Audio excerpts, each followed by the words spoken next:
Hello everyone. ਅੱਜ ਮੈਂ share ਕਰਨ ਜਾ ਰਹੀ ਹਾਂ ਜੀ ਨੋਟਸ ਬੀਐਡ ਫਸਟ ਸਮੈਸਟਰ ਦੇ। ਉਹਨਾਂ ਦਾ ਜੋ ਸਬਜੈਕਟ ਹੈ ਟੈਕਨੀਕਸ ਆਫ ਟੀਚਿੰਗ, ਉਹਦੇ ਨਾਲ ਸੰਬੰਧਿਤ ਹੈ ਇਹ ਨੋਟਸ ਯੂਨਿਟ 4 ਦੇ ਨਾਲ ਸੰਬੰਧਿਤ ਹੈ। ਉਹਨਾਂ ਦਾ ਤੁਹਾਡੇ ਜੋ ਸਿਲੇਬਸ ਹੈ ਉਹਦੇ ਵਿੱਚ ਟੌਪਿਕ ਹੈਗਾ ਜੀ communication concept, types, principal and barriers in communication. But इन्हें नोट्स दे विच आपां कवर करांगे कम्युनिकेशन दा कॉन्सैप्ट की आ ते उहदे प्रिंसीपल्स। ठीक है, इहदे बारे दे विच आपां इन्हां नोट्स दे विच डिस्कस करांगे। बाकी दे नोट्स मैं बाद दे विच प्रोवाइड करवावांगी, उहदे लई मैं ट्राई कर रही हाँ। सो ये पंजाब यूनीवर्सिटी चंडीगढ़ दे नाल संबंधित नोट्स है, उनके सिलेबस के नाल संबंधित नोट्स है। बीएड फस्ट समैसटर के स्टूडेंट्स के लिए है टैक्नीक्स ऑफ टीचिंग जो उन्हां दा सब्जैक्ट है। सो होर भी बहुत सारिया जिहड़ियां वीडियोज़ है उन्होंने मैं अपलोड कीतियां हुई ने, नोट्स ते वीडियोज़ अपलोड कीतियां हुई ने। सो जेकर तुसीं अजे तक वो वालियां वीडियोज़ नहीं देखियां तो उन्हां वीडियोज़ नूं जरूर देख लो, तुहाडे लई जरूर हैल्पफुल रहणगियां। सो मैं हर एक वीडियोज़ दे विच दसदी हां कि किद्दां दा तुसीं अपना एग्जाम है वो तुसीं करना है। सो बहुत सारे स्टूडेंट्स से मैनू कमेंट आ जाते हैं कि असी किस तरह नाल पेपर नूं अटैम्प्ट करिए कि साडे गुड मार्क्स असी कैरी कर सकीए। सो उहदे लई मैं हमेशा दसदी हां कि इंट्रोडक्शन लिखो, मीनिंग लिखो, डेफिनेशनस लिखो, जो पूछा गया उन्होंने लिखो, डायग्राम बनाओ तो एंड ते तुसीं सिट्टा जो कॉन्कलूजन है, जो फाइनल थॉट है वो जरूर तुसीं लिखना हुंदा है। तो तुहाडी जिहड़ी लिखाई है वो बहुत साफ सुथरी होनी चाहिए है, तो एक पैटर्न दे विच पूरा आंसर होना चाहिए है। ये ना होवे कि तुहाडे आंसर दा पता ही ना लगे तो तुसीं सब कुछ जिहड़ा मिक्स कर रहे हो कर दो, तो फिर तुहानूं जिहड़े मार्क्स है फुल मार्क्स नहीं मिल सकते। सो तुहाडा जिहड़ा पैटर्न है गुड होना चाहिए, तुहाडी लिखाई सोहनी होनी चाहिए है, तो एक सीकुएंस दे विच तुहाडा जिहड़ा आंसर है वो होना चाहिए है। ये यूनिट 4 दे आ नोट्स। फस्ट आ जाती है जी इंट्रोडक्शन। इन्हां नोट्स दे विच आऊगा जी संचार दा मीनिंग ते उनके वक्-वक् जिहड़े सिद्धांत है वो आपां कवर करांगे। फस्ट आ गया जी इंट्रोडक्शन। संचार विचारां दा आदान प्रदान है। लोग अपनियां भावनावां, अनुभवां अते विचारां दा आदान प्रदान शाब्दिक अते अशाब्दिक ज्ञान संचार द्वारा करते हैं। सो बहुत ही ज़्यादा सौखा ये वाला जिहड़ा टॉपिक है संचार दा, कम्युनीकेशन दा। सो पता ही आपां नूं विचारां दा आदान प्रदान है ना। सो कम्युनीकेशन अध्यापन सिखण प्रक्रिया विच बहुत महत्वपूर्ण है। सिखण प्रक्रिया दे विच भी जिहड़ा कम्युनीकेशन है बहुत ही ज़्यादा महत्व रखता है। जेकर कम्युनीकेशन नहीं होगा, विचारां दा आदान प्रदान नहीं होगा तो फिर जिहड़ी टीचिंग नहीं हो सकती। इस करके कम्युनीकेशन अध्यापन सिखण प्रक्रिया दे विच भी बहुत महत्वपूर्ण हैगा। एक अध्यापक दे लई ये बहुत ही जरूरी है वो अपने विचार जां अपने ज्ञान नूं विद्यार्थियों सामने रख सके। जेकर अध्यापक नूं ज्ञान है पर वो अपने ज्ञान नूं विद्यार्थियों तक सही तरह नहीं पहुँचा पा रहा तो वो एक चंगा अध्यापक नहीं है। कहते हैं कि जे एक अध्यापक कोल बहुत ज़्यादा नॉलेज है, तुहाडे कोल बहुत ज़्यादा नॉलेज है, पर जेकर तुसीं अपनी नॉलेज किसी नूं होर नूं प्रोवाइड ही ना कर सके, होर किसी नूं दस ही ना सके, ठीक है, तो फिर तुसीं एक जिहड़े चंगे अध्यापक है वो नहीं बन सकते। सो एक चंगे अध्यापक का गुण है कि उहदे कोल जिहड़ा भी ज्ञान हुंदा है वो विद्यार्थियों तक पहुँचा सकता है। सो उन्होंने ही आप जो चंगा अध्यापक है वो गिन सकते हैं। अगों आ गया जी मीनिंग ऑफ कम्युनीकेशन। कम्युनीकेशन जिसनों पंजाबी विच ज्ञान संचार किया जाता है। ज्ञान संचार शब्द की उत्पत्ति लतीनी भाषा के शब्द कॉमनियस तो हुई है, जिसका अर्थ है भागीदारी, आदान प्रदान, साझा या मित्रता। इस तो भाव है कि ज्ञान संचार दूजे लोगों नाल सांझे अनुभव प्राप्त करना हुंदा है। सो मीनिंग है जी कम्युनीकेशन का जिसनों पंजाबी विच ज्ञान संचार किया जाता है। ज्ञान संचार शब्द की उत्पत्ति है जो वो लतीनी भाषा के शब्द कॉम्युनिकस तो हुई है।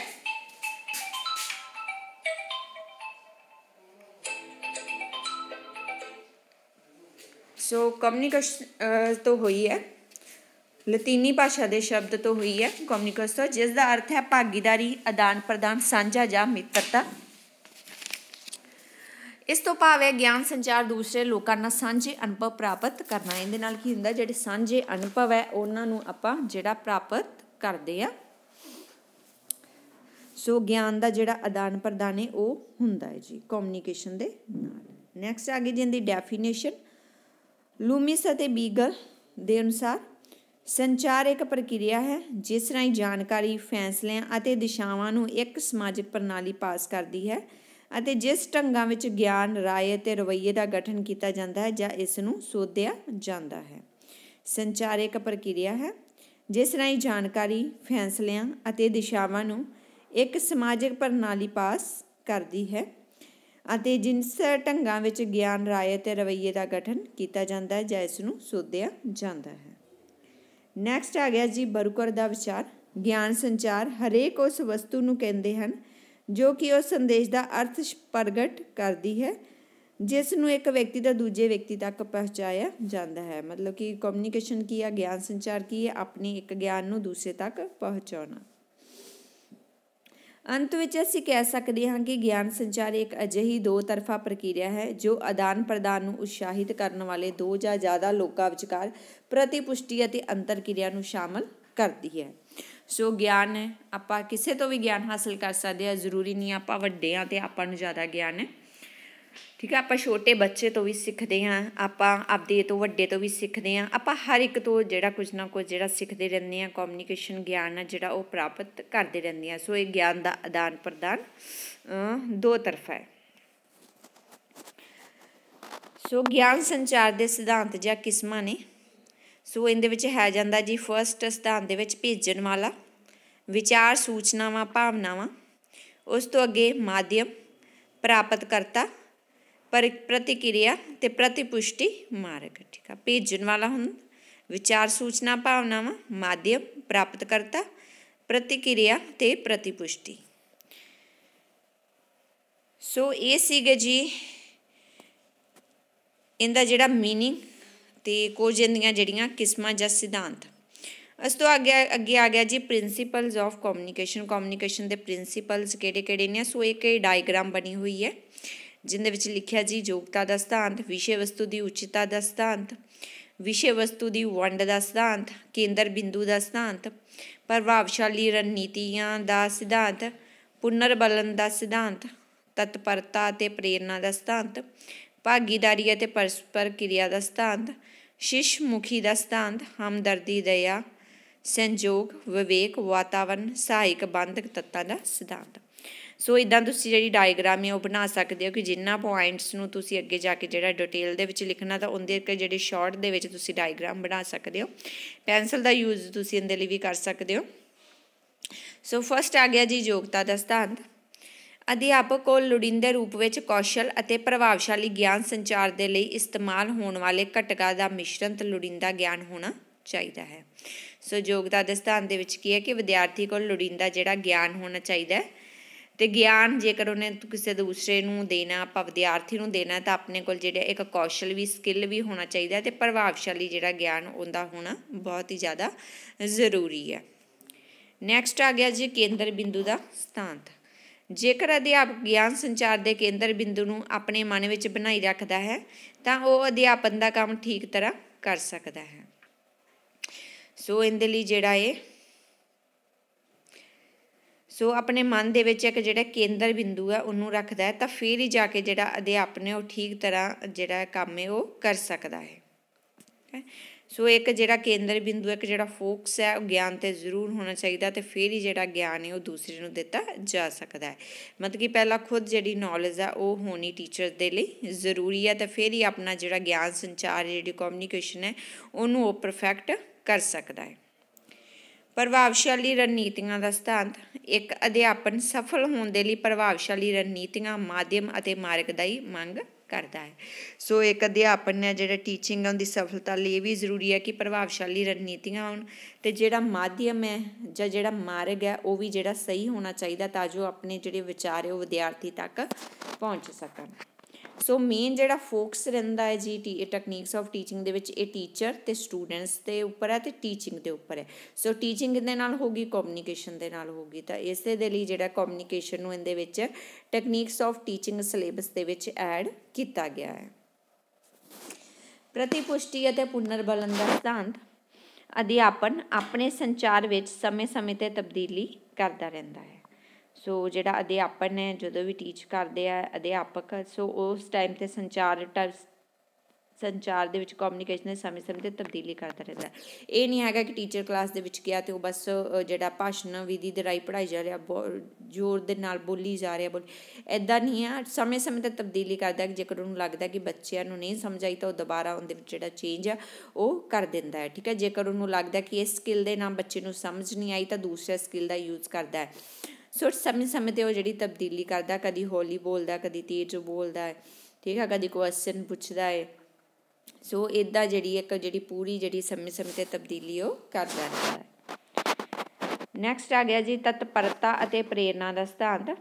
विद्यार्थी नूं ज्ञान संचार प्रक्रिया के दौरान तत्पर अते प्रेरित रहना चाहिए है, फिर ही संचार राही विद्यार्थी ज्ञान लै सकता है। सो इहदे विच हैगा जी विद्यार्थी भी है जिहड़ा जिन्हें ज्ञान जिन्हों आपां देना है, सो उनका भी जिहड़ा संचार प्रक्रिया जो हो रही है, जो ज्ञान दिता जा रहा अध्यापक के द्वारा, उदों नूं तत्पर रहना चाहिए है। ठीक है, तो एक जिहड़ा उहदे विच जिहड़ा कॉन्फिडेंस होना चाहिए, उन्होंने जिहड़ा है वो सुने, है ना, उहदे विच वो इंटरस्ट पैदा होना चाहिए बच्चे दे विच, फिर ही वो जिहड़ा ज्ञान हासिल कर सकता है। जेकर उहदे विच इंटरस्ट नहीं होगा तो फिर जिहड़ा विद्यार्थी है वो ज्ञान हासिल नहीं कर सकता। सो भागीदारी अते परस्पर क्रिया का सिद्धांत। प्रभावशाली ज्ञान संचार अध्यापक अते विद्यार्थी के विचकार भागीदारी ते निर्भर करता है। प्रभावशाली जिहड़ा ज्ञान है वो संचार अध्यापक अते विद्यार्थी के विचार भागीदारी ते निर्भर करता। सो भागीदारी किवें, एक टीचर है तो अध्यापक,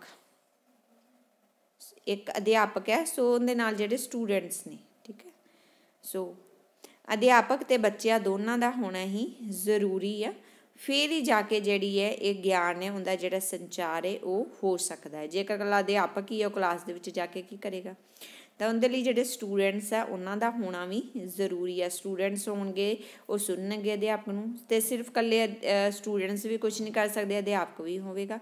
सो दोनों की जिहड़ी भागीदारी है आपदे विचारां दी जो सो उन्हां ते इह निर्भर करदा है। फीडबैक का सिद्धांत। संचार प्रभावशाली बनाने लई फीडबैक का सिद्धांत बहुत महत्वपूर्ण है। इस तो अध्यापक नूं विद्यार्थी तक कितनी जानकारी पहुंची है पता चल जाता है। सो फीडबैक का सिद्धांत भी आ जाता जी संचार दे विच। एक अध्यापक ने क्लास दे विच स्टूडेंट्स नूं पढ़ाया तो उस तो बाद वो की करेगा, फीडबैक लेगा, वो पूछेगा कि वे मेरी तुहानूं समझ कितनी लगी है।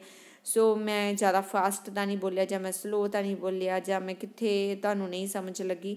सो फीडबैक दे राहीं की हुंदा है कि टीचर है उन्होंने पता लगता कि मेरी टीचिंग दे विच कित्थे कमियां ने, सो टीचर उन्हां कमियां नूं दूर करता है। सो आपदी जिहड़े कम्युनिकेशन दे विच भी जिहड़ा टीचर है वो चेंज करता है। अगों आ गया जी समर्था का सिद्धांत। संचार करते समय अध्यापक की भाषा स्पष्ट और सरल होनी चाहिए ताकि विद्यार्थी सिक्ख्या लै सकन। सो समर्था का सिद्धांत है बिल्कुल सौखा जी। जेकर भाषा स्पष्ट है तो सरल है फिर ही विद्यार्थियों तक सिक्ख्या पहुँचेगी ना। जेकर अध्यापक बहुत ज़्यादा डिफिकल्ट लैंगुएज का यूज़ कर रहा, वो सरल नहीं गी, वो कोई उनका पैटर्न नहीं है, तो फिर जिहड़े विद्यार्थी वो सिक्ख्या हासिल नहीं कर सकणगे। अगे आ गया जी 9 नंबर ते इकसारता का सिद्धांत। संचार हमेशा स्कूल दीआं नीतियां, योजनावां, प्रोग्रामां अते उद्देशां नाल इकसार होना चाहिए है। इकसार ना होने की सूरत विच विद्यार्थी उलझनां विच फस जाएगा। सो संचार है जो हमेशा जिहड़ा स्कूल दीआं नीतियां, योजनावां ते प्रोग्रामां ते उद्देशां अनुसार इकसार होना चाहिए।